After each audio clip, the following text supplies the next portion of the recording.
위대하신 영도자 김용민 동지께서는 아침부터 저녁까지 하루 3끼 고기를 구워 먹을 수밖에 없었던 고난의 여름 휴가를 다녀오신 후 모든 인민들은 필립스 전기 그릴 HD6370을 반드시 구입하라는 2번, 3번 구입하라는 추상같은 지령을 내리시었다. 생활가전의 명가 필립스의 첨단 기술로 연기의 80%를 감소시켜 집안에서도 쾌적하게 바베큐를 즐길 수 있을 뿐 아니라 열이 빠르게 올라 1분 내에 조리가 가능하며 이상하게 고기 맛도 좋아지는 기적이 벌어진다며 위대하신 영도자 김용민 동지께서는 필립스 전기 그릴을 직접 체험해보신 후 간증하시었다. 저렴한 가격의 필립스 전기 그릴을 장만하면서 전기 그릴 가격에 맞먹는 리앤케이 셀 볼유마이징 듀얼 크림 세트까지 선착순 사은품을 받을 수 있는 공화국 유일의 쇼핑 기회는 김용민.com.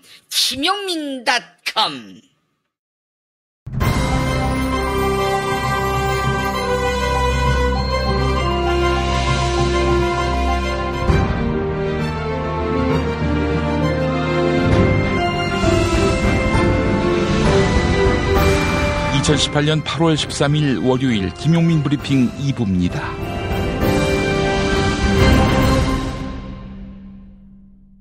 오늘 새벽에 나온 종합일간지 헤드라인 살펴보겠습니다. 먼저 경향신문, 대법원 법원행정처의 243억 입찰 특혜 의혹, 이런 제목입니다. 대법원이 전직 법원행정처 공무원 가족이 설립한 회사와 240억 규모의 물품과 용역 거래를 해온 것으로 확인됐습니다. 업계 관계자는 대법원이 문제의 회사만 확보할 수 있는 비정상적인 스펙을 요구하는 경우가 많았다, 이렇게 지적했는데요. 대법원은 경향신문 취재가 들어가자 자체 조사에 들어갔습니다. 다음은 국민일보, 문재인 대통령 이달 말 평양에서 3차 남북정상회담.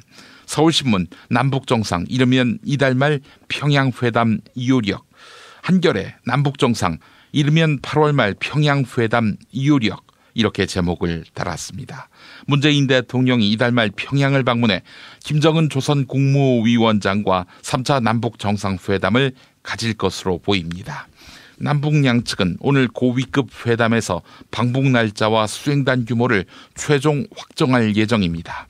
또한 문재인 대통령은 다음 달 도널드 트럼프 미국 대통령과 정상회담을 추진하고 종전선언 도출 문제를 논의할 것으로 관측됩니다. 이번엔 동아일보, 정부는 규제혁신, 관료는 복지부동, 이런 제목입니다. 대통령까지 직접 나서 규제혁신의 필요성을 역설하고 있지만 관료들은 안이한 태도를 보이고 있다, 이런 지적이 나옵니다. 국무조정실에 따르면 규제혁신 과제 900개 가운데 약 200건이 완료 예정일이 지났지만 아직까지 해결되지 못한 것으로 집계됐습니다. 규제를 왜 안 없애냐? 동아일보의 이런 주장 많이 불안해집니다. 도대체 동아일보의 어떤 이익과 연관돼서 규제 혁신을 주장하고 있는 건지. 다음은 중앙일보, 들끓는 국민연금 반발, 급하게 한 발 빼는 정부. 한국일보, 국민연금은 차라리, 폐지론까지 등장, 이렇게 제목을 달았습니다. 지난 주말 청와대 국민청원 게시판엔 1000개가 넘는 국민연금 반대 또는 비판 청원이 제기됐습니다. 국민연금 제도발전위원회의 개선안에 보험료를 올리고 연금을 65세 이후부터 수급하는 내용이 담겼기 때문입니다.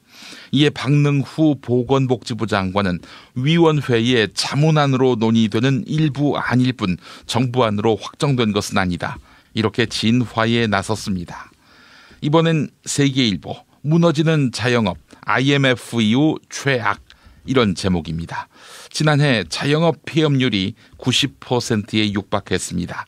세계일보는 최저임금 인상의 내수 부진, 그리고 치솟는 임대료까지 더해지면서 문 닫는 매장이 갈수록 늘고 있다, 이렇게 짚었습니다. 마지막으로 조선일보, 상장사 30%가 2분기 어닝 쇼크 이렇게 제목을 달았습니다. 코스피 상장사 가운데 약 150곳이 올해 2분기 실적을 발표했는데요. 시장의 기대치보다 영업이익이 10% 이상 낮아 어닝 쇼크를 기록한 기업이 40여 곳에 달했습니다. 오늘의 헤드라인 살펴봤습니다.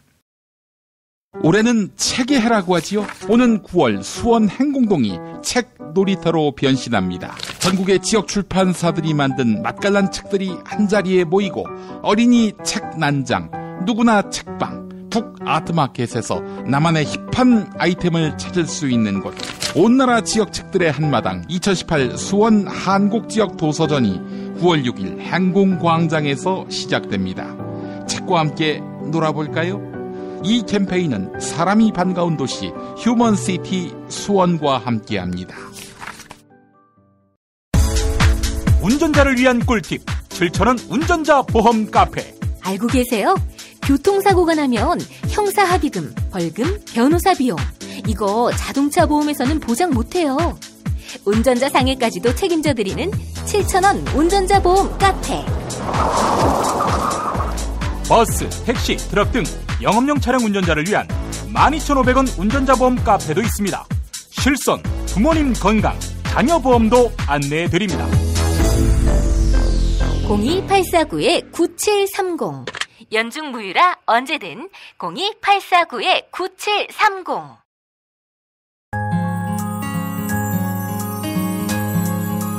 당신의 정직한 뉴스 보좌관 김용민과 주파수를 맞춘다. 새로운 아침 특별한 선택 김용민의 뉴스 브리핑.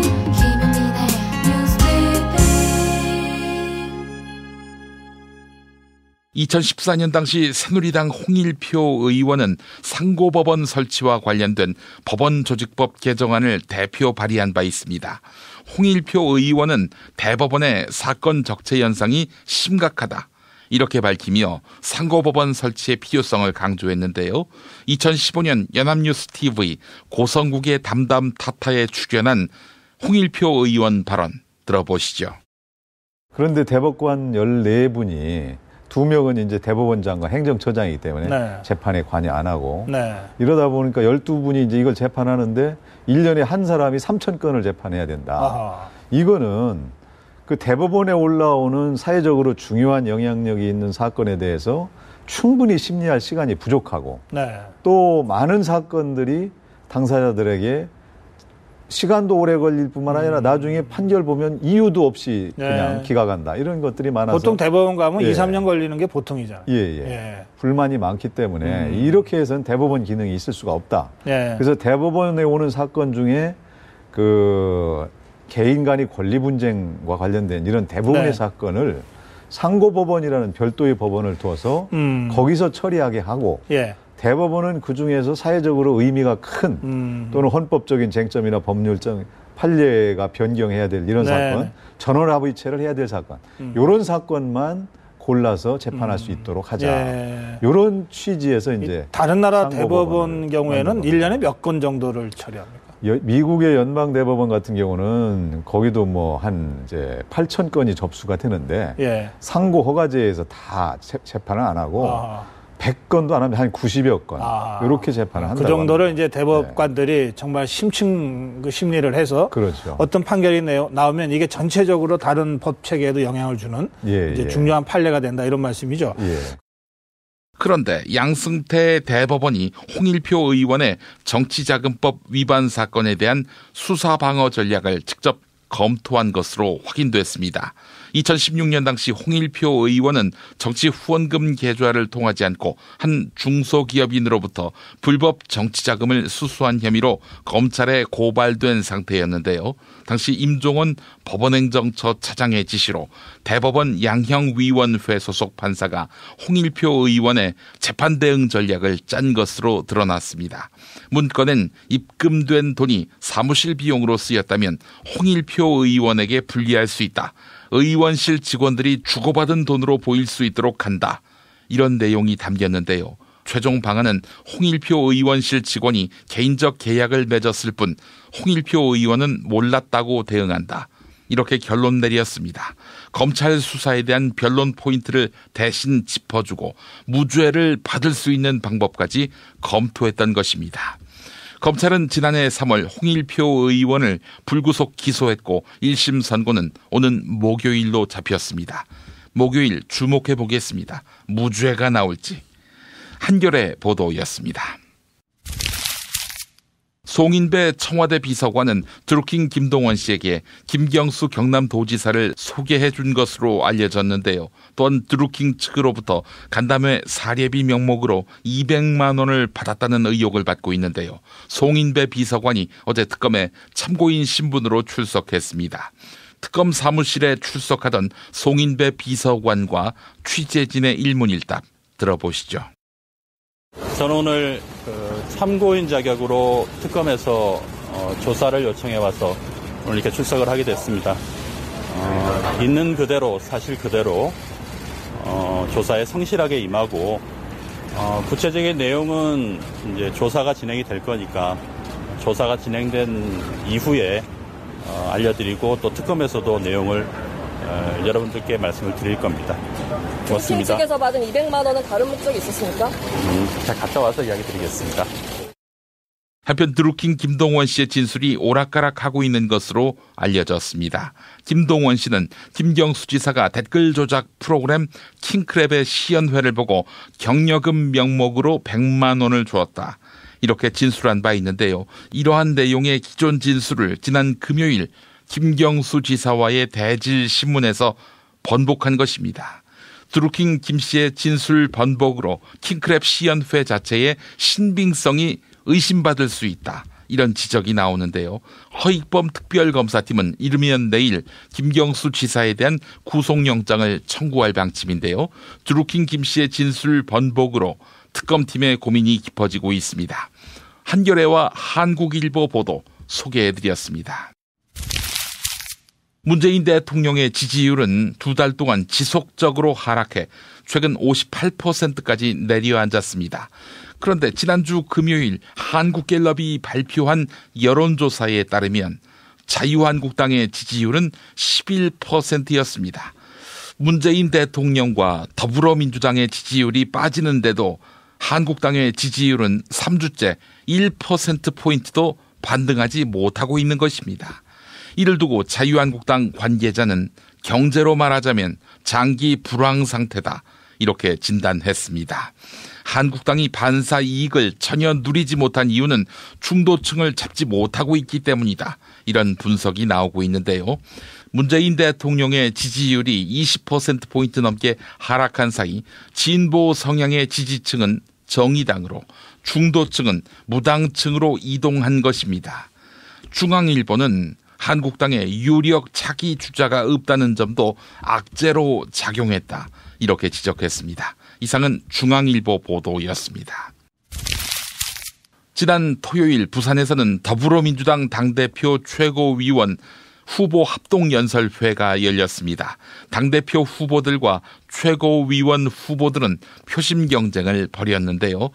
더불어민주당 당권주자인 송영길 의원과 김진표 의원 그리고 이해찬 의원의 연설 차례로 들어보시죠. 바꿔주십시오. 정동영 손학규가 다시 돌아오는데 한반 국민의 심판을 받은 세력이 10년 만에 다시 복귀하는데 우리 더불어민주당이 야당을 따라가셔야 되겠습니까? 서민과 중소상공인을 살려서 소득주도 성장의 바퀴를 돌리고 벤처 창업 전사들이 혁신 성장의 바퀴를 힘차게 굴려서 우리 경제 반드시 살려내겠습니다, 여러분. 사심 없이 민주적으로 공정하게 당을 운영하겠습니다. 절대로 저는 자기 정치를 하지 않겠습니다. 한편 영남 지역 민주당 대의원들은 문재인 대통령 지지율 하락에 대한 우려를 내비쳤습니다. 부산과 울산 그리고 경남에서 문재인 대통령 지지율은 30%포인트 가까이 떨어지면서 다른 지역보다 큰 하락폭을 보였는데요. 당원들의 대표격인 대의원들은 경제 불황과 김경수 경남지사의 특검 조사가 악재로 작용했다. 이렇게 입을 모았습니다. 이러한 악재들로 인해서 애초 보수적인 영남 지역에서 지지층 이탈이 발생했다는 것입니다. 영남 지역 대의원들은 문재인 대통령 지지율 하락을 막기 위해서는 협치를 통해 성과를 내야 한다. 이렇게 당부했습니다. 한겨레 보도였습니다. 서울 강남구의 한 여고에서 현직 교무부장의 쌍둥이 딸이 동시에 전교 1등을 차지하며 논란이 일고 있습니다. 교무부장이 자신의 딸들에게 정답을 알려준 것 아니냐, 이런 의혹이 제기된 것입니다. 일부 학부모들은 두 학생들은 학원에서 상위권 반에 속한 것도 아니다. 1학년 때 성적이 최상위권이 아니었는데 2학년이 되자마자 전교 1등을 차지하는 것이 가능하냐, 이렇게 주장했습니다. 이에 대해 교무부장은 학교 인쇄실에 접근한 바 없다, 이렇게 밝혔는데요. 파문이 커지자 서울교육청은 이 학교에 대한 조사에 나서기로 했습니다. 조선일보 보도였습니다. 남성 혐오 성향의 온라인 커뮤니티 워마드의 운영자에게 음란물 유포 방조 혐의로 체포영장이 발부된 상태지요. 워마드 운영자가 변호사 선임을 위한 모금 동참을 호소했습니다. 워마드 운영자는 공지사항 게시판에 모금 총대를 맡아주실 분을 찾습니다. 이런 제목의 글을 올렸습니다. 변호사 선임을 통한 법적 대응에 나서기 위해 워마드 회원들을 대상으로 모금을 진행한다는 것입니다. 경찰은 워마드가 서버를 미국으로 옮긴 이후로는 30대 여성 혼자 워마드를 운영하고 있는 것으로 추정하고 있습니다. 경향신문 보도였습니다. 은혜로 교회 신옥주 목사는 신도 약 400명을 남태평양 피지로 이주시키고 감금 폭행한 혐의로 구속된 상태인데요. 경기도 과천 은혜로 교회로부터 600m 떨어진 곳에 신도들이 감자탕집을 운영하고 있는 것으로 확인됐습니다. 또한 수십 명의 신도들은 교회에서 160m 떨어진 곳에서 집단 생활을 하고 있었는데요. 동네 주민들은 아이들을 학교에 보내지 않는다는 소문이 파다하다, 신도와 가족들이 싸워 경찰이 출동하는 일이 있었다, 이렇게 귀띔했습니다. 한편 은혜로 교회는 과천 주암 뉴스테이지구에 편입돼 조만간 철거됩니다. 반사회적 종교 집단이 다른 지역에 둥지를 틀 수 있다는 의미입니다. 국민일보 보도였습니다. 수입차와 국산차를 가리지 않고 차량 화재가 잇따라 발생하면서 운전자들의 불안감이 증폭되고 있습니다. 이에 경향신문은 차량 화재를 줄이거나 예방하는 방법을 소개합니다. 가장 손쉬운 예방법은 차량이 고온에 오랫동안 노출되지 않도록 하는 건데요. 주차 때는 가급적 외부 주차장은 피하고 실내 주차장을 이용하는 것이 좋습니다. 특히 1시간에서 2시간 주행하면 10분 이상 엔진을 끄고 열을 식혀주는 과정이 필요합니다. 엔진 오일이 부족하거나 없으면 엔진이 눌어붙어서 화재가 발생할 수 있습니다. 이를 예방하기 위해 냉각수처럼 엔진 오일량의 변화를 체크해야 합니다. 또한 에어컨을 30분 이상 켰다면 5분 정도는 껐다가 재가동하는 것이 좋다. 경향신문이 오늘 전했습니다. 김용민 파일 8월 12일 방송된 KBS 저널리즘 J 주요 내용을 요약하자면 지난 7월 21일이었는데요. SBS의 간판 시사 프로그램 그것이 알고 싶다를 보셨는지 모르겠습니다. 권력과 조폭, 파타야 살인사건 그 후 1년이라는 제목의 프로그램이었습니다. 여기에서 이재명 경기도지사, 은수미 성남시장이 성남 지역의 최대 폭력 조직과 연루돼 있다는 충격적인 의혹을 제기해서 파문이 일고 있습니다. 처음에 무시무시한 살인사건을 앞쪽에 배치를 해두고 이제 후반부에는 권력, 그러니까 정치인, 우리가 자주 봐왔던 이재명 지사와 은수미 시장이 사진이 딱 등장을 하는데 그 사이에서의 그 연결고리가 조금 받아들이기가 쉽지 않았던 것 같아요. 그리고 거기에서 나오는 이야기들이 앞에 살인사건에 비해서는 좀 힘이 빠지는 그런 느낌을 좀 받았습니다. 쭉 한 40분 정도는 파타야 살인사건 그 내용들을 다루고 있어서 아주 정말 저 사람을 잡아야 되겠다라는 생각을 같이 가지면서 공감하면서 봤는데 그 뒤에 이제 나온 한 20-30분이 문제가 됐습니다. 이 두 가지를 붙였어야 됐나. 라는 거에 대해서 많은 의견들이 쏟아져 나오고 있습니다. 결국은 뭐 주고받는 게 있으니까 유착이 될 텐데 이재명 도지사가 받았던 것은 무엇인가 지금 잘 기억이 안 납니다. 그 프로그램을 봐도. 아수라라는 영화가 있어요. 전국에서 부사 들고 덤벼드는 부자 동네. 그러니까 아수라라는 영화의 내용 자체가 어떤 정치인이 시장이 조폭하고 연결돼가지고 자기 정치적인 야망을 실현한다 이런 줄거리인 거죠. 네. 와, 근데 저기다가 이재명 도지사의 사진을 띄워버리면 어떡해. 그게 가장 큰 네. 그렇죠. 그리고 또 하나의 문제는 또 대역 재현 화면을 재사용한 논란이 불거졌는데요. 거기에 대한 제작진의 해명이 이거는 취재원의 신변 보호를 위해서 대역을 사용한 장면이었고 그 해명 자체로는 납득이 가는 거 아니에요? 대역을 써서 한다는 거는. 네. 근데 그게 표시가 잘 안 드러났다는 거죠. 이렇게 사실을 전달하는 프로그램에서는 맨 앞에만 달 게 아니라 대역학을 쓰거나 재현되는 장면은 매번 붙여주는 게 좋습니다. 그래야지 그렇죠. 맨 앞에만 붙였고 여기는 안 붙였어요. 화면에. 이제 좀 깊숙이 들어가 보죠. 이재명 경기도지사와의 조폭과의 연루설, 자격 기준에 부합하지 않는 코마트레이드가 우수 중소기업으로 선정됐다는 이 업력이 3년이 채 되지 않은 회사가 상을 받았기 때문에 이것은 유착의 의혹이 제기되는 부분이다. 이렇게 주장을 하고 있고요.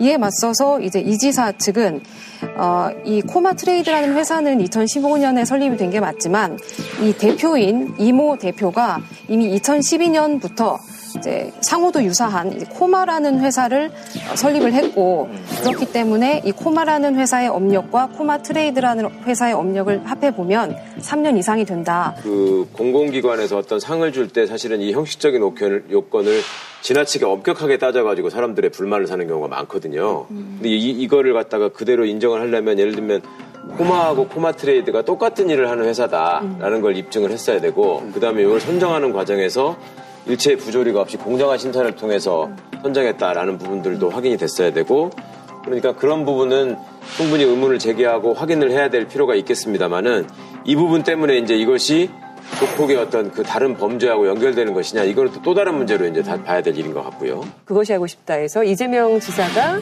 2007년 국제마피아파 조직원들이 무더기로 검거됐을 때 2명의 변호를 맡았다. 판결문 내용에 변호인으로 등록이 돼 있다. 들어가 있다. 네, 그 무더기로 검거됐을 조직원들 가운데 코마트레이드 대표가 있었고 이재명 지사는 다른 2명을 변호하고 있었기 때문에 그 이 대표를 뭐 인식하지는 못하고 있었다라고 얘기를 한 거죠. 이 47명이 한꺼번에 법정에서 재판을 받았다는 얘기는 그 47사람이 다 조직원으로서 기소돼가지고 거기서 조직원이냐 아니냐 네 역할은 뭐냐 이런 거를 놓고 이제 판단을 받았다는 겁니다. 그리고 이제 재판 과정에서 보자면 결국은 처음에는 부인하다가 조직원이라는 걸 인정하고 집행유예로 나왔다는 얘기인데 그리고 이제 그런 상황이라면 변호사 입장에서 그 조직 사건 내에서 자기 피고인이 어떤 위치에 있는지를 알아야지만 변론이 가능합니다. 그다음에 내 피고인한테 신경 쓰느라고 의뢰인한테 신경 쓰느라고 다른 사람은 알 겨를이 없었다. 이것도 그리고 내가 수천 건의 사건을 했는데 어떻게 다 기억하느냐. 이것도 저는 상식적으로 납득이 안 갑니다. 그러니까 수천 건의 사건을 했더라도 47명이 한꺼번에 법정에 서는 사건은 그중에 한두 건밖에 없었을 거예요. 그러니까 오히려 더 기억하시기가 용이했을 것 같고 내 피고인한테 집중하느라고 몰랐다라는 거는 그렇게 막 재판 법정에서 여러 사람이 서 있게 되면은 내 피고인을 할 순서에 말하는 것보다 다른 사람 하는 얘기를 들을 시간이 훨씬 많기 때문에 앉아있다가 파악이 되거든요. 조직원이 소속된 업체 혹은 병원이기 때문에 성남시로부터 특혜를 받았다라고 얘기가 나오는 곳이 한 주차관리 회사 그리고 병원 그리고 경호업체 모두 3곳입니다. 그분들이 찍어냈던 SBS 그것이 알고 싶다가 의혹이라고 찍어냈던 것들이 사실은 뭐 실소가 나오게 할 정도의 그런 금액이었다. 방송에 언급됐던 다른 2곳도 좀 억울한 입장을 표명하고 있다고요. 현재까지 조건만으로 연루설과 특혜 서리를 주장하기에는 일단 근거가 박약하다는 거는 좀 그렇게 얘기할 수밖에 없는 것 같고 그다음에 이 특혜라고 만약에 친다고 하더라도 이 특혜의 규모 자체가 만약에 조폭과 연루되는 위험을 무릅쓰고까지 줄 수 있는 그런 특혜의 규모는 분명히 아닌 것 같다는 거죠. 개인 입장에선 자연인 이재명으로서 억울한 측면도 있을지 모르겠습니다만 이렇게 방송국에 도지사인데 그리고 유력 정치인 아니겠습니까? 이렇게 전화하는 이거는 조금 불편하게 느껴집니다. 저로서는. 네, 저널리즘 토크쇼 제에서 이재명 지사를 접해봤는데요. 인터뷰에 응해주셨습니다. 그 내용 함께 보시죠. 취재 과정에서 상당히 여러 사람으로부터 취재 자체가 공정하거나 중립적이지 않고 한쪽으로 몰아서 뭔가 불리하게 만들려는 것 같다는 얘기를 많이 들었습니다. 그렇기 때문에 제가 SBS의 제작진과 그 지휘 라인에 전화를 했던 것은 취재를 하지 말라든지 또는 저한테 유리하게 해달라든지 하는 얘기가 아니라 현장에서 이렇게 한쪽으로 몰아가는 상황이 있으니 중립적이고 객관적으로 보도해달라고 하는 요구를 한 것이었죠. 물론 제가 지나고 보면 제작진에게 전화를 하거나 한 것은 좀 지나쳤다는 생각이 듭니다. 네, 저널리즘 토크쇼 제2에서는 그것이 알고 싶다에 해당 방송을 만든 담당 PD에게도 공식적으로 출연과 인터뷰 요청을 했습니다. 출연은 정중히 거절했고요. 서면으로 입장을 자세하게 밝혀왔습니다. 아수라의 장면과 이재명의 사진을 함께 붙였다는 이유로 대중들이 영화 속 시장처럼 이재명 지사가 살인교사를 지시하는 등의 끔찍한 범죄 행위까지 저질렀을 것이라고는 생각하고 있다고 판단하지 않는다. 이런 입장을 밝혀왔습니다. 그 영화하고 이거를 연결지어버리면은 사람들은 다 영화의 스토리를 연상하게 되는 것이고, 그러면 앞에 나왔던 얘기들이 결론을 이어가기 위한 바탕이 되는 팩트니까 거기에 정치인이 책임이 있는 거 아니냐 이렇게 받아들이는 게 지금 문제라는 거였잖아요. 예. 근데 제작진은 그 정도로까지 우리는 생각하지 않았고 그런 문제의식이 전달되는 것으로 충분하다고 느꼈다라는 말씀이신 것 같아요. 예. 거짓말로 예를 들면 증언을 조작해가지고 재판에서 이기는 어떤 그 법정 드라마를 딱 이렇게 보여주면서 그 옆에 제 사진을 딱 띄워놓으면 사람들이 아 쟤는 저런 식으로 해서 먹고 사는 변호사구나 이렇게 바로 생각할 것 같거든요. 그건 제 입장에서는 좀 억울한 측면이 많이 있을 것 같아요. 네. 이 논리적으로 따져서는 뭐 당연히 영화 주인공처럼 이재명 지사가 살인했다고 생각하는 사람은 없겠죠. 네, 그렇죠. 그런데 결국 그 논리보다 이미지의 힘이 굉장히 크거든요. 그렇죠. 네. 그래서 이 시청자들은 이미지로 이렇게 기억을 할 수 있기 때문에 이 부분은 조금 해명이 좀 아쉽네요. 골반 잡자 바로 잡자 바디로직 허리 통증 바로 잡자 바디로직 몸매 교정 바로 잡자 바디로직 자세가 좋아지는 골반 교정 타이즈 바디로직 검색창에 골반 교정 바디로직 삐딱한 남성 골반 허리에도 역시 바디로직입니다. 바디로직의 효과를 못 느끼셨다면 100% 환불해드립니다. 자세한 환불 조건은 홈페이지를 참조하세요. 중고차죠? 네. 그런데 이 차 진짜 있는 거 맞죠? 정말 이 가격에 살 수 있는 거죠? 아이, 그럼요. 빨리 오시면 됩니다. 여러분 이거 다 거짓말하는 걸 아시죠? 더 이상 속지 마세요. 허위 매물에서 우리의 가족과 이웃을 지키는 더불어 중고차. 직영 정비소를 운영하여 더욱더 믿음이 가는 더불어 중고차. 카카오톡 검색창에 더불어 중고차를 검색하시거나 1661-3363 1661-3363으로 전화주세요. 충남 금산의 넓은 인삼밭. 정성농장을 일군 농부아버지 이정열 씨. 자연은 노력한 만큼 내어준다. 그 자연의 마음을 알기에 정성농장을 더불어 일구는 아들 이성규 씨도 아버지에게 배운 것처럼 정직하고 또 성실하게. 정성농장 홍삼은 인삼 재배부터 가공 판매까지 모두 책임지고 있습니다. 그래서 대한민국 1등 품질을 자부합니다. 검색창에 정성농장 홍삼을 검색해주세요. 정성농장 홍삼. 전화문의는 010-9754-6972.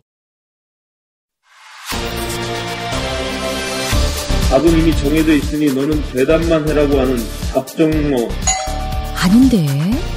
답은 정치인데 너만 몰라. 이건데.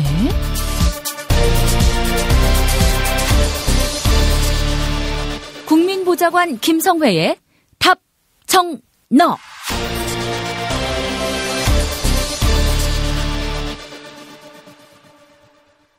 예전엔 모든 게 좋다가 언제부턴지 골반이 뒤틀리고 허리가 아프십니까? 중요한 건 몸의 자세입니다. 이젠 바디로직으로 몸을 조율해 보세요. 검색창엔 바디로직, 전화는 031-345-4550번입니다. 이제 답정너로 이어갑니다. 국회 더불어민주당 손혜원 의원실 김성회 보좌관 만나겠습니다. 김 보좌관님. 네, 안녕하세요. 네, 오늘 어떤 이야기 준비하셨습니까?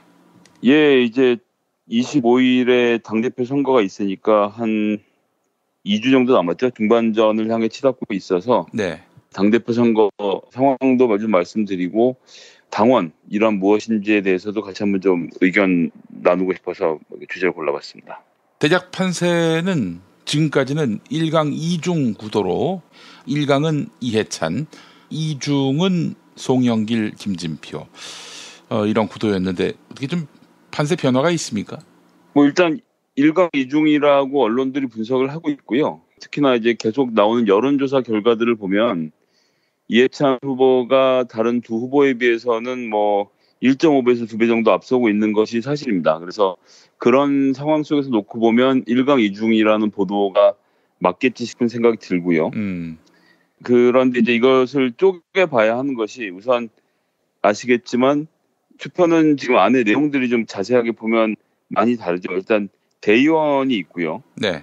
그다음에 이제 권리당원이 있고 그리고 일반 여론조사와 당원 여론조사가 합쳐서 15% 이렇게 되어 있습니다. 결국 이제 대의원하고 권리당원이 절반씩을 차지하고 있기 때문에 여기서 어떻게 표 분석이 나오느냐에 따라서 상당히 달라질 수 있는 상황이고요. 네.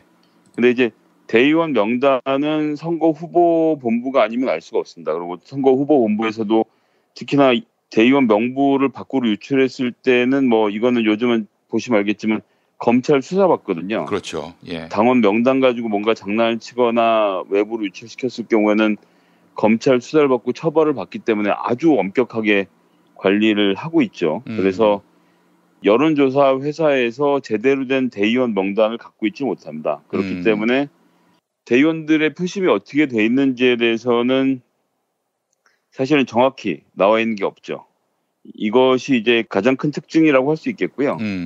이제 권리당원 같은 경우에는 이래저래 해서 권리당원 명단들이 많이 있고 각 지역에서 선거운동을 치르는 후보들이 이제 권리당원 명단을 가지고 기획사들, 여론조사 회사들하고 이제 공유하면서 많이들 여론조사를 해보고 이제 본인 선거 때를 위해서 그래서 이번 지방선거에서 특히 대거 유입이 되면서 한 75만 명 수준으로 지금 권리당원 숫자가 유지되고 있는 것을 저희가 보고 있는데요. 예. 선거 전에 한 30만 명이었으니까 엄청나게 늘은 거죠. 그렇습니다. 예. 이제 두 가지 큰 흐름이 있는데 온라인 권리당원의 대거 유입이 있고요. 또 하나는 선거를 치르게 되면 선거를 치르는 각 후보별로 권리당원들 많이들 모아 오시거든요. 이게 이제 동네에서 조직 관리를 얼마나 잘했는지를 보여주는 지표이기 때문에 선거에서 쓰이는데요. 그렇게 해서 들어와 있는 명단들이 많이 있습니다. 이제 차이가 있다면 온라인 권리당원은 대부분 소위 이제 핸드폰을 가지고 결제까지 해서 다 할 수 있을 만큼 굉장히 기계에 좀 밝으신 분들이고 그래서 권리당원 같은 경우는 이제 ARS로 투표를 하게 되는데 ARS 투표를 할 때 끝까지 침착하게 본인이 지지하는 후보를 잘 선택할 수 있는 분들이시고 반면에 이제 소위 페이퍼 당원이라고 하는 동네에 있는 시구위원들이 모은 권리당원 같은 경우는 뭐 아는 사람들이 뭐 좀 부탁한다 뭐 좀 도와주십시오 형님 뭐 이렇게 해서 모아온 것이기 때문에 연령대가 아무래도 상대적으로 좀 고령층이 많고요. 핸드폰을 잘 다룰 수 있는 사람과 다루지 못하는 사람이 나뉘어져 있습니다. 뭐 지금 정확한 비율은 공개는 안 되고 있지만 온라인 권리당원은 지금 한 15에서 20% 정도 보고 있고 그리고 이제 페이퍼 당원들이 있는데 그 15에서 20%는 온라인 권리당원이 저희들이 이제 경험상으로 비춰보면 투표 참여율은 2배 가까이 되기 때문에 굉장히 중요한 여론의 지표를 갖고 있거든요. 예. 근데 이제 이 직전에 했던 리얼미터 여론조사에서 2000 샘플을 하면서 171개 권리당원들을 잡아냈는데 이 171개 권리당원을 돌려보니까 다른 여론조사에서는 약세를 보이던 특히나 민주당 지지자 그룹에서 약세를 보이던 김진표 후보가 이해찬 후보를 꺾고 1등으로 올라섰단 말이죠. 38%대 36%로. 네.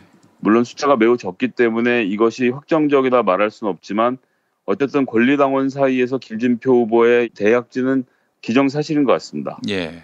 잘 아시겠지만 트위터도 열심히 하고 온라인 권리당원들의 목소리를 듣기 위해서 노력을 많이 하고 그런 내용들이 정책적으로도 많이 반영이 되고 권리당원의 의사를 더욱 존중하고 강화하는 점 이런 점들이 좀 권리당원들 사이에서 높은 점수를 받았던 것 같고요. 대형 커뮤니티를 중심으로 김진표 후보를 지지하는 바람도 좀 일어나고 있기 때문에 이런 것들이 영향을 미치지 않았나 싶은 생각이 들고요. 안티 이재명 정서와 무관하지 않잖아요, 사실.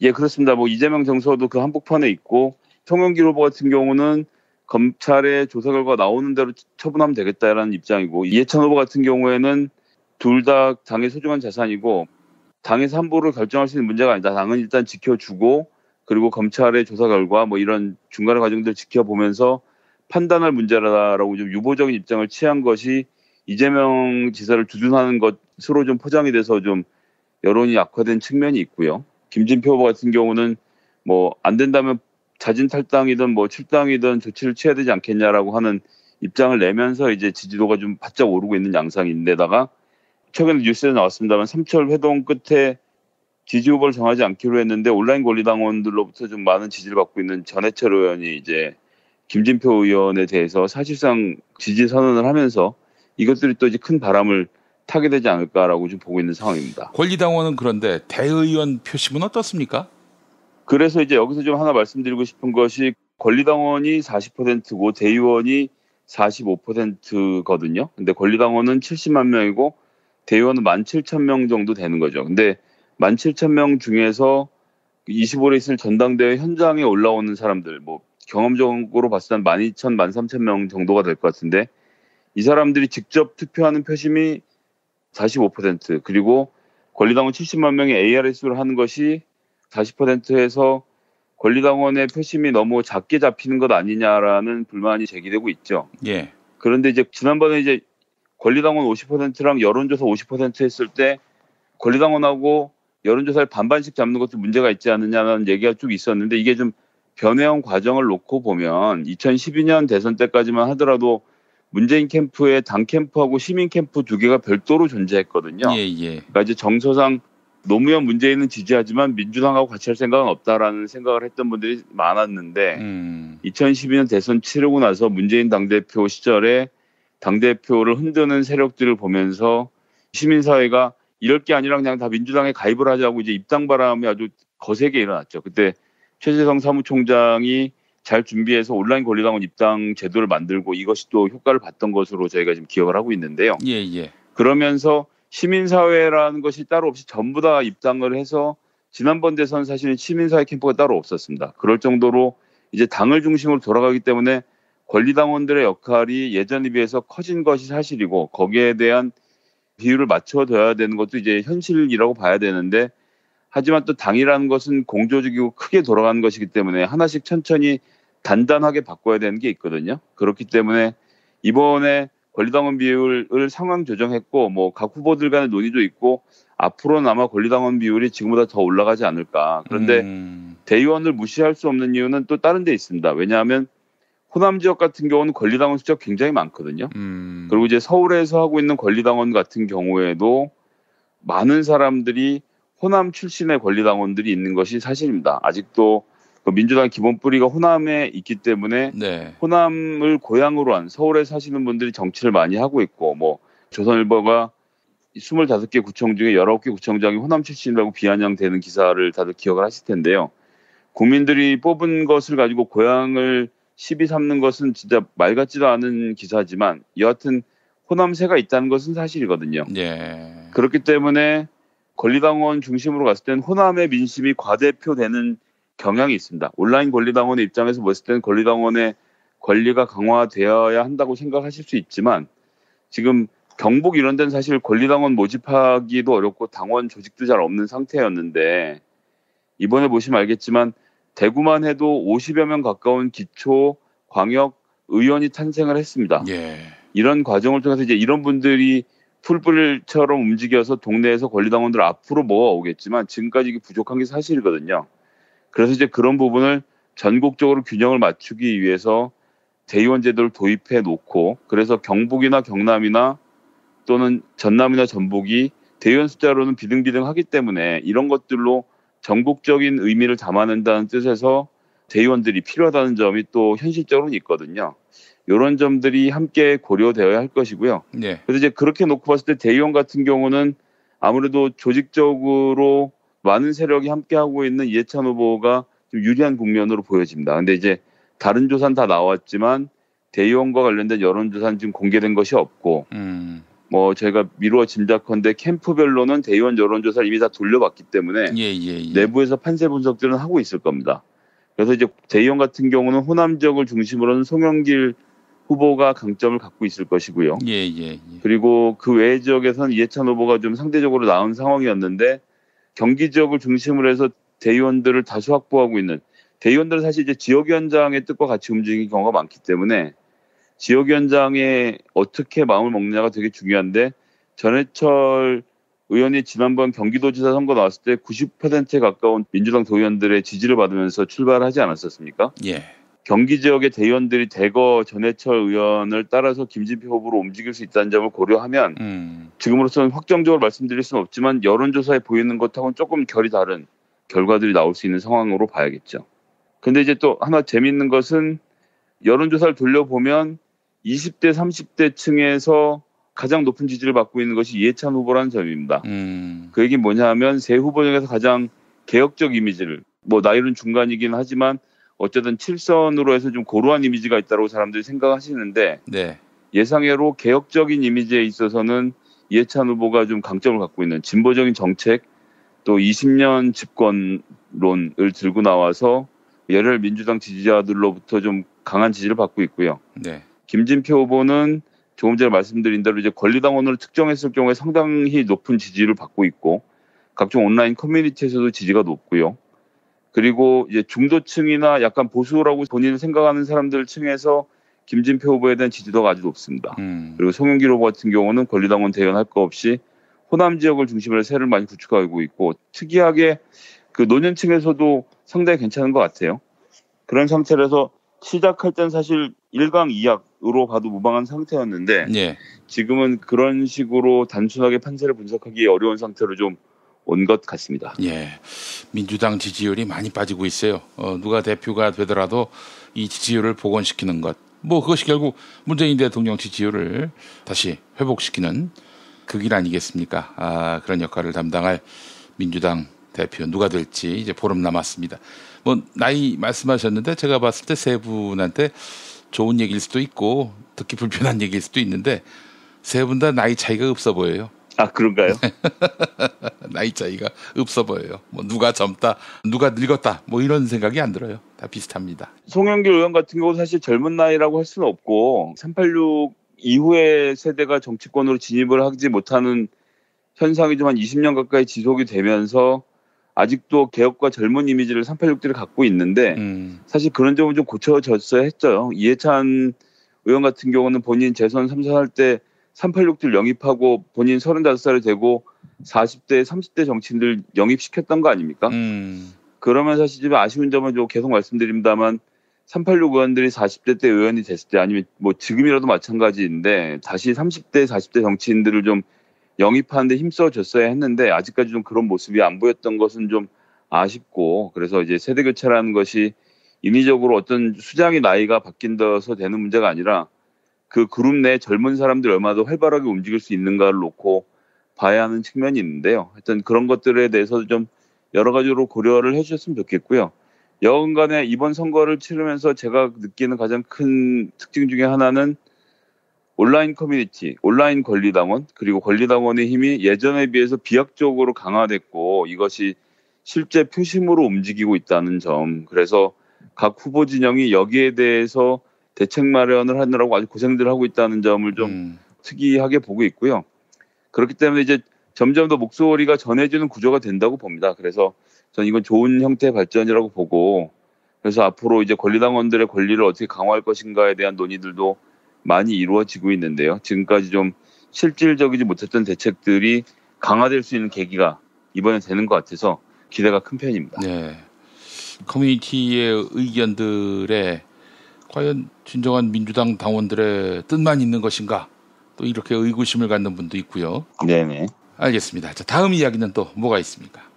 국민연금 관련돼서 왈가왈부 얘기가 많습니다. 그래서 국민연금을 고친다는 이야기가 나오면서 국민들이 이제 들끓기 시작을 했죠. 국민연금을 고친다고 하면 주로는 국민연금을 올리는 방향으로 혜택이 적어지는 방향으로 자꾸 논의가 될 가능성이 높기 때문에 뭐 고갈될 시기가 앞당겨지고 있다고 이야기가 나오더군요.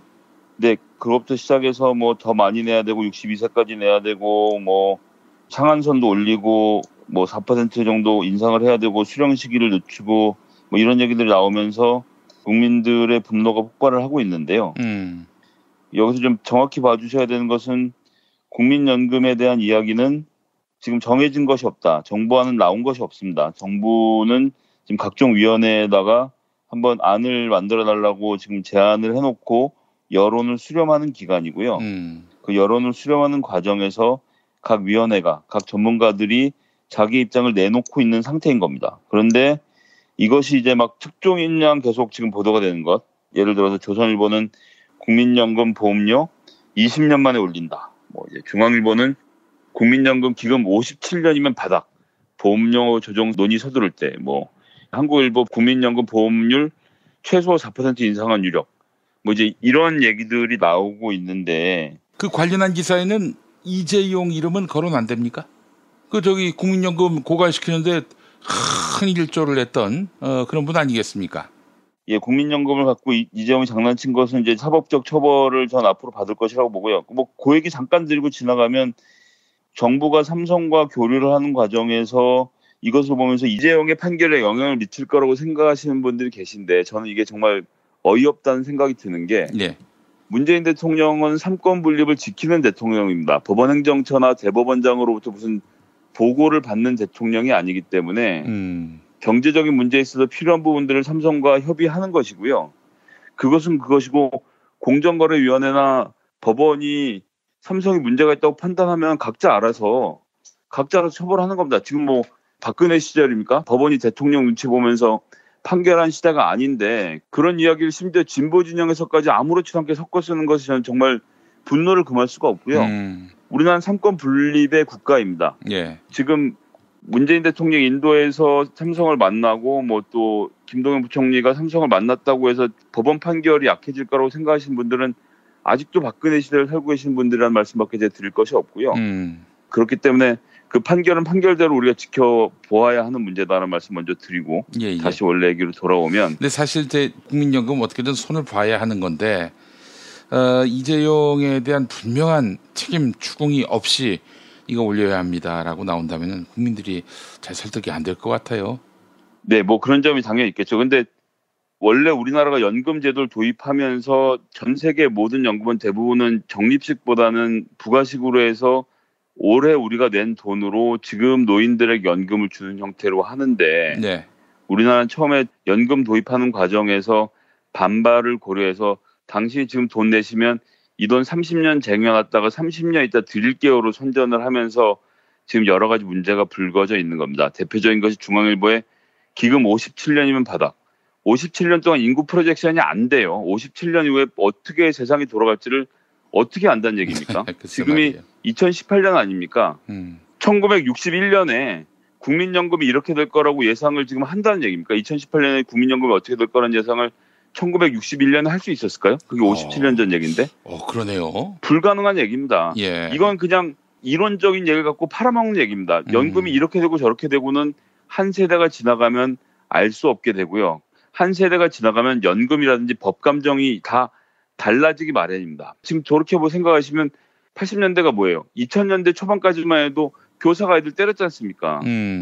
구타했는데 지금 그런 거 불가능하거든요. 세상은 엄청나게 빠른 속도로 변하기 때문에 국민연금이 60년 후에 고갈된다 이런 얘기들은 전부 다 공포 마케팅인 겁니다. 이런 것을 통해서 언론들이 지금 문재인 정부의 지지를 때리기 위해서 혼신의 힘을 다하고 있는 것으로 보셔야 한다는 말씀 먼저 드리겠고요.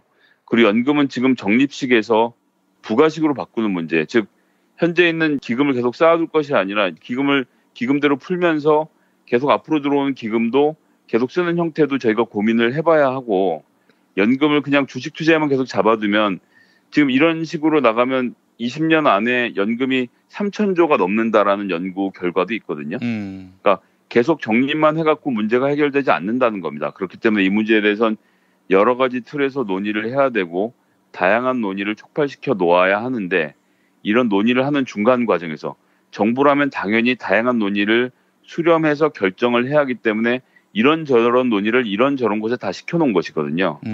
그런데 중간 결과를 침소봉대에서 마치 문재인 정부에서 당신들이 주머니를 털어갈 것처럼 이야기하는 언론들의 이야기를 좀 자세하게 정교하게 봐주셨으면 좋겠다는 말씀.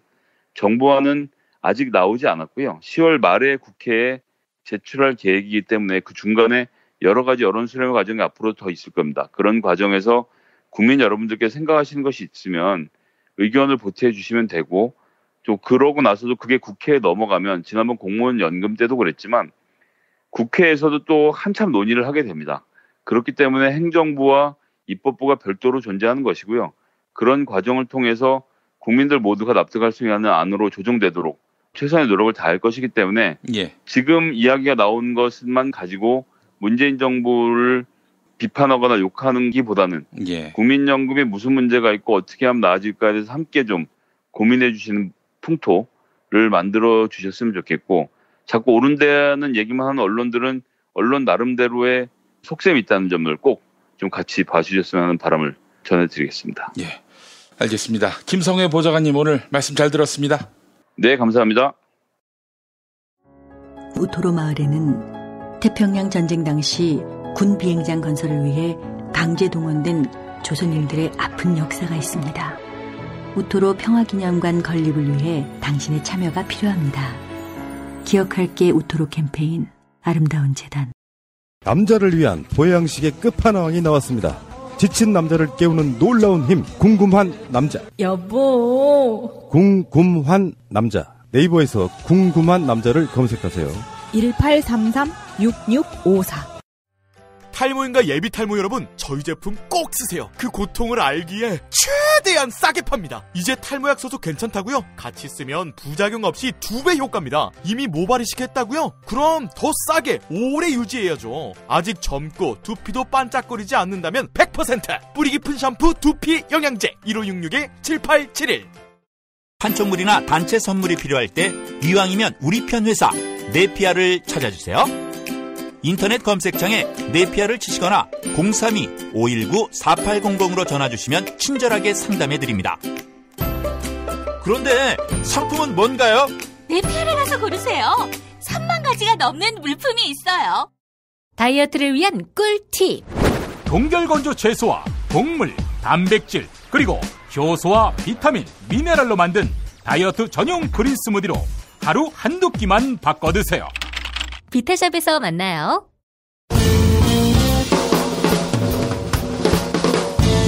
미디어 오늘 정상근 기자가 뉴스 속의 뉴스를 짚어드립니다. 정상근 기자의 오늘 미디어.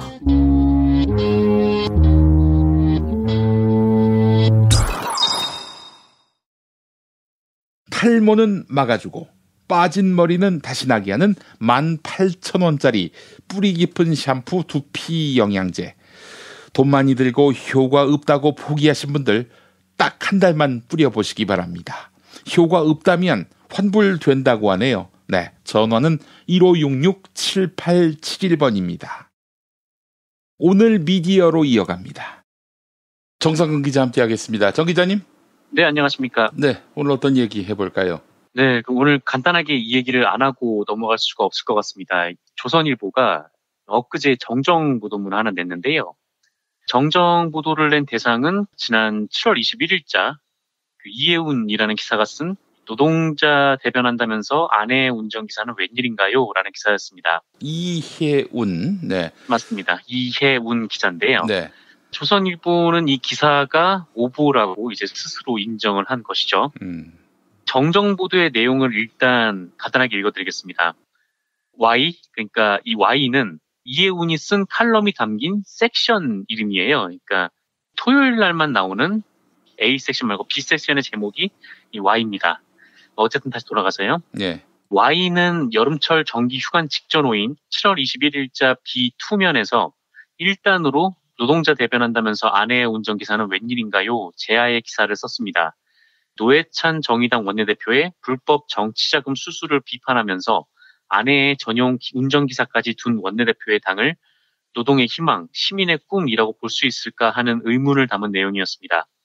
그러나 정의당은 고 노회찬 의원의 부인은 전용 기사를 둔 적이 없으며 2016년 총선 기간 후보 부인을 수행하는 자원봉사자가 20일가량 선거운동을 도왔을 뿐이라고 알려왔기에 이번 복간호에 바로잡습니다.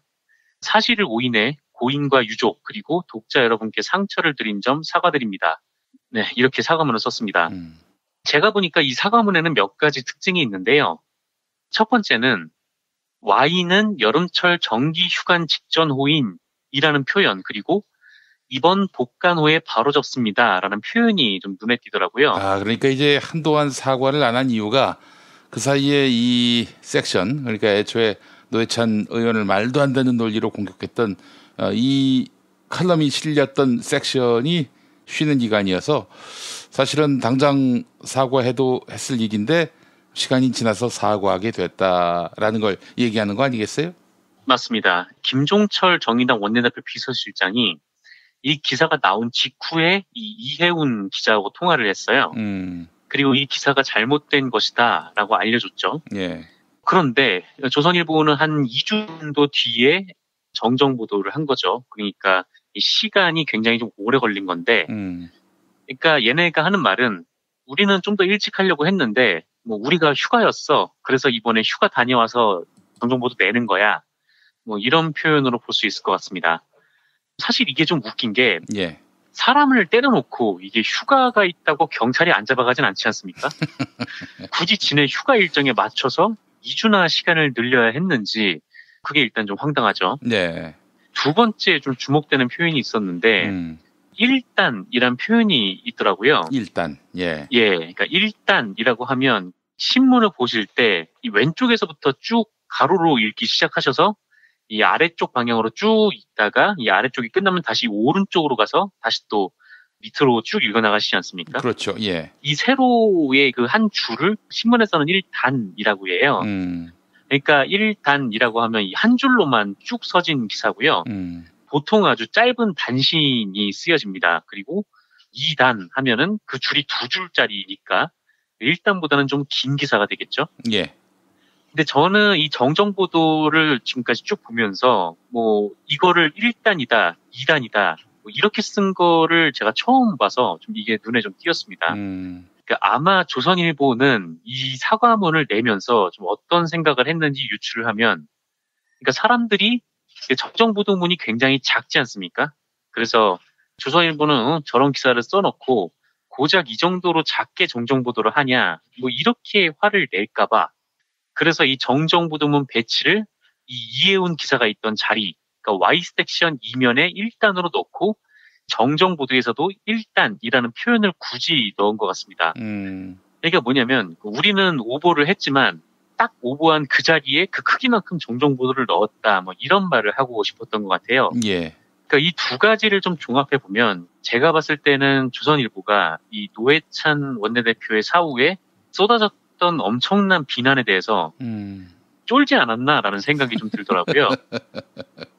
그러니까 굳이 안 해도 되는 설명들을 하면은 좋긴 하죠. 하면은 좋긴 한데 조선일보가 굳이 그동안 해오지 않았던 이런 표현들을 굳이 이제 정정보도문 안에 넣었더라고요. 예. 그래서 뭐 이게 뭐 언론중재위원회까지 간 것도 아니고, 뭐 물론 제가 알기로는 언론중재위에 제소하겠다 이렇게 김종철 비서실장이 밝힌 것으로 알고 있는데, 어쨌든 뭐 언론중재위를 갔으면 뭐 이 조정은 언론중재위 중재에 따른 것입니다라는 표현이 들어갔을 텐데 그것도 없는 거 보면은 자기가 알아서 정정 보도를 낸 것 같아요. 그러니까 제가 봤을 때는 조선일보를 다스릴 수 있는 방법은 진실 보도라면 어쩔 수 없겠지만은 이 허위 보도다, 고의성까지 느껴진다, 그럼 바로 민사소송으로 가는 겁니다. 뭐 물론 이제 얼마의 액수를 배상액으로 거느냐에 따라서 이른바 인지대가 다를 수 있겠습니다만 하여튼 가능한 최대한 액수로 민사소송으로 가게 된다면은 조선일보로서는 감당하기 쉽지 않을걸요. 뭐 그냥 뭐 거기서 진실 공방 이런 거 버리지 말고 깔끔하게 바로 그 이튿날 법원 가가지고 민사소송으로 기자, 편집국장, 방상훈 사장 상대로 해서 소송을 걸면은 어떨까 이런 생각이 듭니다. 그렇습니다. 그런데 어쨌든 이 조선일보가 나름 쫄아서 이런 정정보도문을 낸 것 같은데 네. 근데 참 이런 사과문이 지금 와서 먹힐 리가 없죠. 사람이 죽었는데 나쁜 놈들 같으니라고. 어? 그렇습니다. 뭐 이 기사 하나로 노회찬 의원이 뭐 그렇게 됐다 뭐 이렇게 말할 수 없을지 모르겠지만 근데 그런 비판을 받아도 할 말이 없을 정도로 이 기사가 상당히 악의적이었기 때문에요. 그렇죠. 네, 이게 먹힐 리가 없을 것 같고 뭐 이건 그냥 뭐 조선일보 차원에서 주저리 아니 뭐 저희가 뭐 이랬습니다. 뭐 이 정도면 됐지. 더 이상 뭘 바랍니까? 뭐 이러기에는 사람들이 받은 상처가 너무나 큰 것 같더라고요. 페이스북 타임라인을 보니까 특히 정의당 분들의 분노가 굉장히 컸다라는 게 좀 느껴졌었습니다.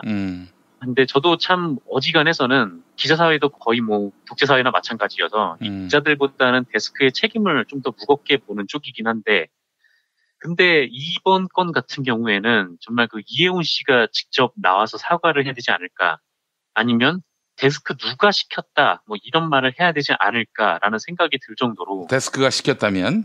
네네 데스크가 시켰다면요. 그 정도로 굉장히 악의적인 보도였던 걸로 좀 생각이 됩니다. 그래서 조선일보가 뭐 자기들이 벌인 행위가 뭐 이런 데서 끝날 것이다라고 생각하면 큰 오산일 것 같고요. 예. 앞으로 이런 조선일보라는 이 언론 적폐의 발악이 심해질수록 시민들의 심판도 준엄해질 것 같다라는 생각도 좀 듭니다. 정의당의 그 김종철 실장, 비서실장 아닙니까? 이분이 이제 이혜훈한테 전화했을 때는 뭔 잘못이 있느냐 뭐 이런 식으로 이제 얘기하다가 이렇게 사과문을 냈어요. 그 웃긴 거죠. 그때 이혜훈이 했던 말이 내가 국회의원 보좌관 해봐서 안다 뭐 이런 거였는데. 야 참. 진짜. 이명박 보좌관 했나? 내가 해봐서 아는데. 네, 예. 진짜 뭐 어이가 없어서 김종철 비서실장이 웬만하면 그 사람이 너무 좋아서 좋게 넘어가는 스타일이긴 한데 예. 이건 뭐 참을 수가 없었던지 이제 페이스북에 글까지 쓴 걸 보면 굉장히 좀 화가 많이 난 것 같더라고요. 네. 이혜훈을 우리는 절대 잊지 말아야 할 것입니다. 조선일보에서 이혜훈 이름이 나오고 또 뭐 정치면 바이라인에 나온다든지 이러면은 이거는 뭐 사과를 한 게 아니에요. 야야야 욕을 먹으니까 일단은 사과하자 이렇게 얘기해 놓고 근데 잘했어. 조선일보가 이랬다고 보는 것이 정확할 겁니다. 맞습니다. 이 사람이 이제 어디로 가느냐에 따라서 그게 달라지겠죠. 알겠습니다. 자 다음 소식은요. 네, 그 11기 MBC 방송문화진흥회 이사진이 결정이 됐는데 상당히 충격적인 결과가 나왔어요. 일단 좀 명단부터 좀 말씀을 드리면요. 이 박문진 이사진은 총 9명으로 구성이 되어 있고요. 보통 이제 여권이사 6명 그리고 야권이사 3명 이렇게 이루어져 있습니다. 그리고 이제 여권이사 6명은 누가 됐냐면 김경환 상치대 교수 그리고 김상균 현 방송문화진흥회 이사장 그리고 유기철 현 박문진 이사 이렇게 연임이 3분이 됐고요. 예예. 새롭게 문효운 이화여대 교수, 신인수 변호사, 최윤수 변호사 이렇게 선임이 됐습니다. 신인수 변호사는 민주노총에서도 열심히 활동했던 노동인권 변호사 아닙니까? 맞습니다. 그 민주노총 법률원 소속이고요. 네. 이 언론 관련 소송에서도 굉장히 열심히 활동을 해왔어요. 아주 똑똑한 분이고 뭐 여러모로 참 하여간 많은 이들에게 그 인품이나 실력을 인정받는 분인데 신인수가 하면은 지지 않는다 뭐 이런 언론계의 그런 소송의 그 레전드가 있죠. 네, 동명이인의 가수 중에 신인수 씨도 있는데 그 외 장미의 미소. 장미의 미소가 그 신인수 씨 노래입니까? 그렇죠. 네. 동명이인인데 왜 그 저 아시아나항공 회장 그러니까요. 한테 가서 박상구 노래인 줄 알았습니다. 예, 약간 이 신인수 변호사 이름 똑똑히 기억해 두시면 좋을 겁니다. 아주 당내에 아주 유망한 분이에요. 그렇습니다. 뭐 그동안 이제 박문진에 또 그 여성이 없었는데 문효운 교수, 뭐 최윤수 변호사, 뭐 이렇게 여성분이 들어가시기도 해서 눈에 띄었고요. 이 신인수 변호사가 최강욱 변호사의 빈자리를 많이 메워줄 수 있을 거라는 기대를 또 합니다. 네, 그렇습니다. 워낙 그 언론계 소송을 많이 담당해 오시다 보니까 이쪽도 언론 쪽이 굉장히 또 밝으세요. 그래서 앞으로 이제 박문진 활동이 많이 기대가 되는데 네. 또 마침 또 이제 상대편이 너무 질이 떨어져가지고 신인수 변호사의 활약이 굉장히 좀 기대가 됩니다. 이거는 말이죠. 저쪽 편에서 선임된 사람들 보면은 연한마디로 MBC 엿먹어라 이거예요. 맞습니다. 이 문제가 이 야권 이사들의 면면인데 네. 강재원 동국대 교수만 있고요. 그리고 이제 문제 두 인물이 이제 나옵니다. 바로 이제 최기화 전 고도국장. 금준경 기자한테 씹새끼라고 했던 그 사람 아니 그 사람? 어? 네, 맞습니다. 맞죠? 금준경 기자 그리고 한결의 기자한테도 욕을 했고요. 아니 예를 들어서 열받게 해가지고 화나게 해가지고 욕을 했다면 모르겠는데 아니 미디어 오늘 아무개 기자입니다라고 하자마자 이 씹새끼야라고 했다면서요. 네, 뭐 아무개라고도 못하고 그냥 미디어 오늘 금까지 했는데 그냥 그 욕이 날라왔다고 하더라고요. 이거는 뭐 진짜 기본적 인성이 의심되는 그런 인물입니다. 예. 아마 그때 제가 듣기로는 목소리가 술 처먹은 목소리였다 막 그렇게 들었는데 근데 그 시간이 뭐 업무 시간, 외 시간 아니면 밤 시간 그럴 때가 아니었거든요. 그러니까 한 오후 3시인가 2시인가 그때였어요. 낮술 먹어도 문제네. 그때 그 시간에 이제 술이 만땅 이제 꼬른 듯이 쌍욕을 퍼부으면서 혁보인 목소리로 그렇게 얘기를 했는데 참 한심하죠. 그거 앞으로 우리 최기화가 뭐 발언하거나 행동하면 우리는 그걸 복귀해드리면 돼요. 씹새끼라고 했다고. 기자한테. 네. 그리고 이제 뭐 보도국장 시절에 공정보도 침해를 지적하는 MBC 본부의 이 민주방송 실천위원회 보고서 이걸 또 찢어버렸죠. 네. 그리고 민실이 간사. 그러니까 민실이가 이제 MBC 사내의 보도를 자체적으로 감사하는 노조 내 기구인데, 그러니까 한마디로 MBC 직원이에요. MBC 기자고요. 네. 근데 자사 기자의 보도국 출입을 막아서 물의를 일으킨 바 있기도 하고요. 최기화는 현재 이 사건과 관련해서 지금 부당노동 행위 혐의로 형사재판을 받고 있는데, 예.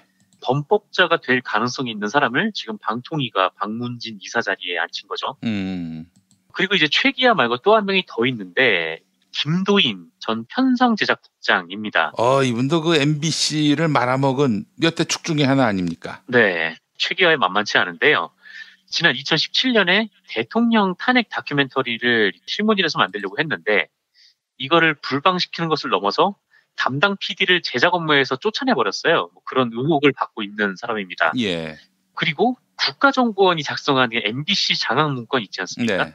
그때 이제 김도인이 편성제작본부장 나중에 지냈는데 어쨌든 편성 쪽에서 일을 하면서 그때 이제 김미화, 윤도현, 이른바 이제 블랙리스트 방송인이 퇴출되는데 이 앞장선 장본인이다 뭐 이런 비판도 받고 있습니다. 그러니까 MBC를 말아먹은 인간들을 여기 이사로 갖다 앉히면 MBC 보고 엿먹어라 이거 아니에요?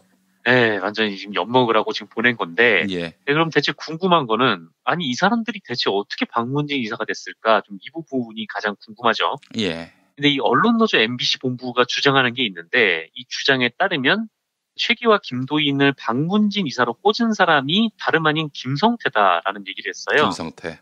네네. 자유한국당 원내대표죠. 예. 이게 정말 사실이라면 정말 이 김성태가 우리 사회 곳곳에 끼치는 악영향이 정말 심각한 수준인 것 같은데 MBC 본부의 주장이 이렇습니다. 자유한국당 김성태 원내대표가 김석진 방통위원, 그러니까 새누리당 당시 자유한국당 추천 방통위원이죠. 이 방통위원한테 최기화 김도인으로 밀어붙여라 이런 오더를 내렸다라는 거예요.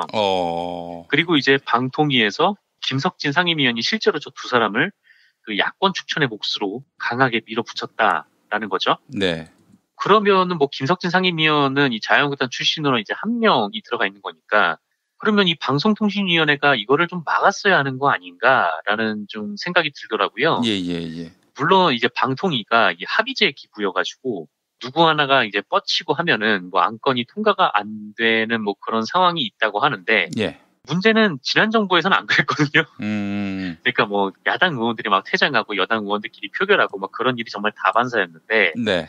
그때는 야당 의원들이 합리적인 주장을 하면은 뭐 여당 의원들만 막아섰는데 근데 사실 이번 건 같은 경우에는 최기화나 김도인이나 아까 말씀하신 대로 뭐 MBC를 망가뜨린 주범으로 손꼽히는 사람들이고 실제로 뭐 인성이나 행동 뭐 이런 것들에 굉장히 문제점을 노출한 사람들인데 예. 아무리 뭐 그렇다고 해도 이게 지금 방통위 여권이사들이 이거를 왜 안 막았을까라는 좀 아쉬움은 좀 들더라고요. 예. 뭐 물론 뭐 안에 내부에서 논의하다 보면은 제가 모르는 뭔가도 있을 수도 있겠지만 근데 좀 아쉬운 것만은 좀 분명한 것 같습니다. 최승호 사장이 가만히 있으면 안 되고요. 최기와 김도인을 컨트롤해야죠. 이렇게 해야 합니다. 박근혜 정권 아래에서 왜곡 편파 보도를 자행했고 부당 노동 행위를 저질러서 지금 그 형사 재판을 받고 있는 사람 아니겠어요? 맞습니다. 그 밖에도 뭐 이런저런 사내 비리 같은 것들을 열심히 찾아내서 최기화를 없는 사실 갖고 해서는 안 되겠지만 있는 사실로서 최대한 사법적으로 압박하도록 고소소송을 걸어야 되지 않겠는가 이런 생각이 들고 김도인도 마찬가지입니다. MBC 편성규약 위반한 거라든지 또 국정원 문건에 따르면은 국정원의 MBC 장악 문건을 충실히 이행을 했으니까 이와 관련해서 수사를 의뢰하는 거예요. 그래서 끝까지 가는 겁니다. 그러면 이제 본인들이 걸려있는 사건과 관련해서 이사회에서 뭔 얘기를 못한단 말이죠. 숨통을 쥐고 있어야지 최승호 사장이. 그래야 까불지 않죠. 그렇습니다. 이게 사실 당시 고영주가 박문진 이사장에서 쫓겨났을 때 그때 재판이 좀 걸려있기 때문에 이제 그 부분도 참작이 됐었거든요. 근데 최기화도 지금 재판이 걸려있다 보니까 부당노동 행위에 대해서 뭐 유죄 판결이 나온다든지 하면 좀 이 부분에서 이제 방통위가 다시 박문진 이사의 자격을 묻지 않을 수가 없는 좀 그런 상황이 도래할 수도 있겠죠. 그렇습니다. 세게 나가야 돼요. 이런 거는. 그리고 이제 일단 소수파기 때문에 박문진 회의에서 아무리 뭐 이렇게 시비를 걸고 트집을 잡아도 그냥 한 귀로 듣고 흘리면 됩니다. 또 그자들의 수준이라고 하는 것이 뭐 사실에 입각하기보다는 자기들의 인상 비평에만 기울지 않겠어요? 이런 거 그냥 슬쩍 한번 비웃어줄 필요도 있고요.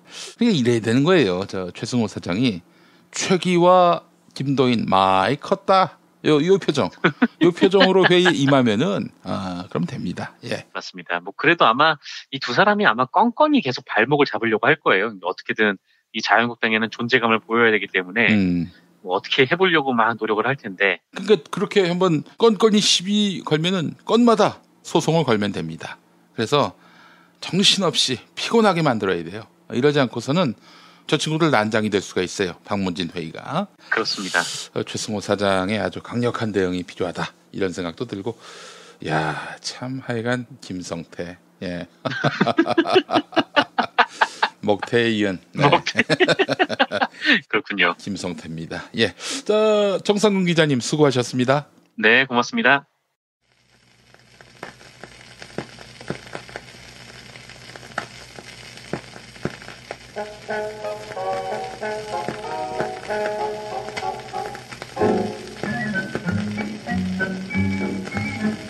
남과 북의 정상이 세 번째로 만나게 될 장소는 평양이 될 가능성이 커지고 있습니다.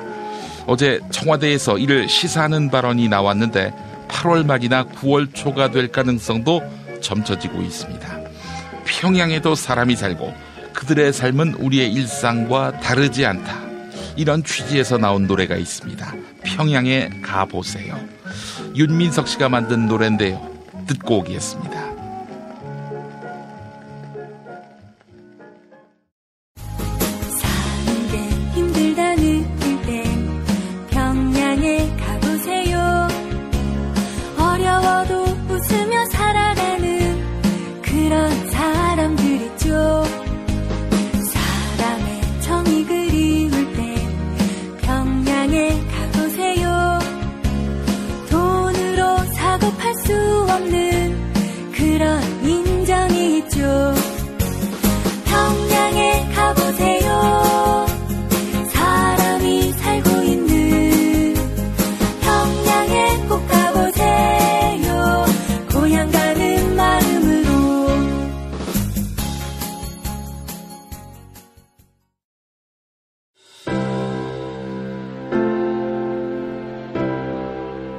이전에 상상할 수도 없었던 새로운 국면이 조선 대지의 지축을 움직이고 있습니다. 이 민족의 역사가 제 궤도에 올라서서 달리게 시작한다고 하는 느낌이군요.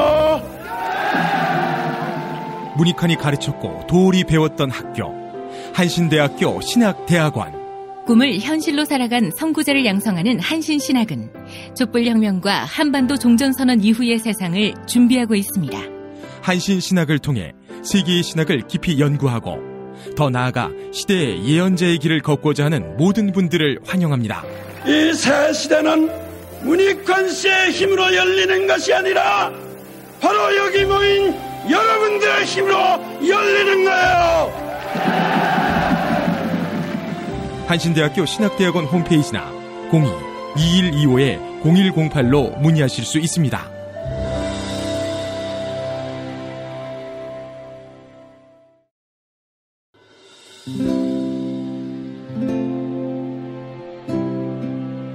문익환 목사님은 우리 남북 관계에 있어서도 큰 정기를 마련해 주셨습니다. 늦봄 문익환 목사 탄생 100주년. 민주화와 통일운동을 위해 11년 4개월간 옥고를 마다하지 않은 행동하는 양심. 오늘 우리가 누리고 있는 이 민주주의 또 문익환 목사님의 덕분이 아주 큽니다. 그가 24년 동안 살았던 서울 강북구 인수복로 통일의 집이 6월 1일 문익환 통일의 집 박물관으로 거듭납니다. 사람들이 이렇게 항상 북적북적 이렇게 했던 공간이라 아버지한테만 아니라 우리 모두들한테 굉장히 큰 의미가 있는 통일의 역사를 기억하며 통일의 길을 모색하는 문익환 통일의 집 박물관 기념사업 추진위원으로 함께해 주시겠습니까? 이건 단지 어떤 유가족들의 유산이 아니라 우리 시대가 가지고 있는 유산이기 때문에 자세한 안내는 포털 사이트에서 문익환 통일의 집을 입력해 주세요.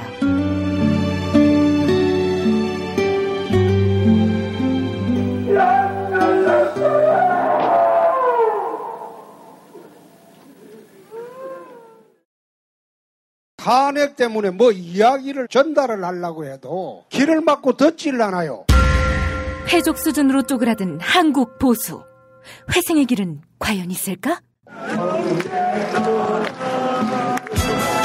변화된 정치 환경. 갈 길 잃은 보수에게 새로운 희망을 제시한다. 애국 보수의 화려한 부활과 집권을 위한 본격 가이드. 김용민의 신간.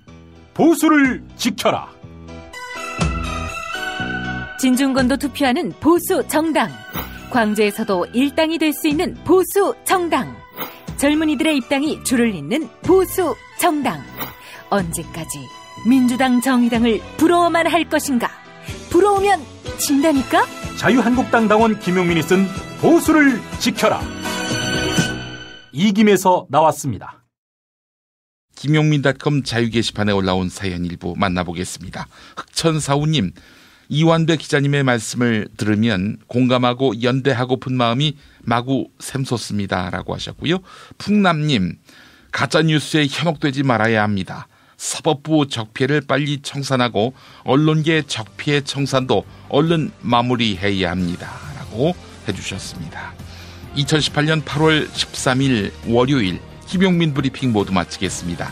애청해주신 여러분 감사합니다.